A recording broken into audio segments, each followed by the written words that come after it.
This video will explain in detail what a surplus production model is in fisheries research and how to calculate one using a worked example. So, a surplus production model is one of the simpler assessment models. The basic aim is to just determine how many fish are left after fishing mortality has occurred. This then forms the basis for further analysis, for example, calculating maximum sustainable yield. This type of model is used when we lack data on the length or the age of the fish. Within the model, each unit of biomass within the stock is considered to be the same. For example, there is no consideration of how natural or fishing mortality may vary with the size of a fish. This is the basic equation used. I will break down each component and explain how each value is estimated or used. The model will be applied to each year of the data set sequentially and will calculate the surplus production B for each year based on the calculated surplus production or B from the previous year. This might seem slightly confusing, but I'll go through an example in a moment. The next term in the equation is the production function, shown by this blue box here. This function contains the biological parameters affecting the stock. Depending on what is known about the stock, there are a variety of production functions which can be used. The one shown here is from the Schaefer model. I will go over the different modifications and versions of this production function in another video. But what's important to know is that they all tend to use a combination of R, K, and biomass. To break this production function down, R is the growth rate of the population. It is expressed as a dimensionless ratio and is one single estimated value. We then see that R is multiplied by the biomass and then multiplied again by 1 minus the biomass over K. Here, K stands for the carrying capacity of the population. The last term in our equation is C, which stands for fish catches or fishing mortality in the same year as the biomass values that we've been using. To summarise, the only input you need for this model is an estimate for R, which is the growth rate, then an estimate for K, which is the carrying capacity, and finally, catch data for the fishery. Depending on the fishery that you're working with, you may also need an additional value for the initial biomass to start off from. However, you can also assume that the initial biomass is the same as the carrying capacity of your population, depending on what is known about your stock. To show how the model works, I will use the Indian Ocean yellowfin tuna longline fishery as an example. If you want to repeat this yourself or to follow along, I have linked the data in the description. The only processing I've done to the data is to group the catches by year. To apply the surplus production model to our data, I wrote this basic function in R.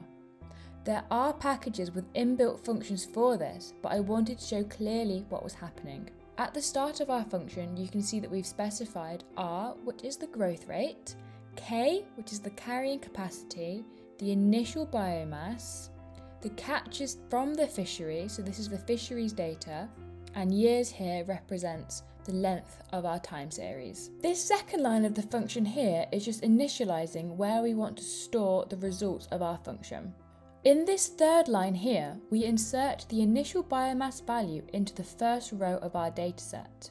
If you think the data for the fishery you are working on starts when the stock was at its carrying capacity, you can use the same value for both K and B initial. The remainder of the function is simply applying the equation I explained before to the rest of the dataset starting from the second year onwards. T-1 here is simply a way of specifying the preceding row. This is where we had to start off by manually entering the data for the initial biomass, as we can't specify a row before. The next step is to define the parameters we'll use for our model. These values I have used here are just as an example and have not come from any official stock assessment. We know that yellowfin tuna are very fast growing, but here I've defined an R of 0.6, and this is still considered a very high growth rate. I will show you what happens when we vary this value of R. Here, YFT is just the name of my yellowfin tuna dataset, and I've specified that I want the carrying capacity to be 4 times the maximum catch observed in our dataset, and I've set the initial biomass to 3 times the maximum catch within our dataset. Finally, we can apply the function to our dataset as shown in this last line of code here. Before showing the output of the model, I will plot the catch data. Within this, we see a lot of variability. with an overall reduction in 2010. Plotting the results of the surplus production model, we see close agreement, as with the high growth rate that I specified of 0.6, the stock responds quickly to the removal of fishing pressure, and the peaks and troughs shown here on the right are almost an inverse of the peaks and troughs shown in the catch data. Varying the growth rate shows that when the growth rate is reduced, the maximum surplus production is also reduced. And also, these sequential drops in surplus production become accentuated with a lower growth rate. This is because the slower growing stocks take longer to respond to a reduction in fishing pressure. I want to end by emphasising how important it is to link the outputs of the model to other supporting data to validate the outputs that you're looking at. What we see here is somewhat variable catches through time, with a peak in effort in the 2000s. However, the catch per unit effort shows a strong decline since a peak at the very start of our time series. If we look at just the catch plot and the predicted surplus production in isolation, it appears that the stock is able to recover following a reduction in fishing pressure. However, considering the catch per unit effort plot shown here on the bottom left, it's clear that the stock remains low. Therefore, it is likely that other gear types or other pressures on the stock is causing it to remain depleted, and that looking at just the surplus production plot and the catches that we have from the fishery in isolation is not enough to give us the full picture.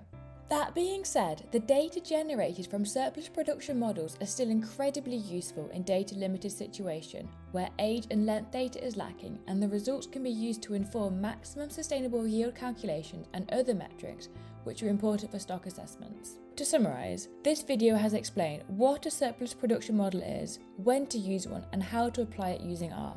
Thanks for watching, and I'll happily answer any questions in the comments below.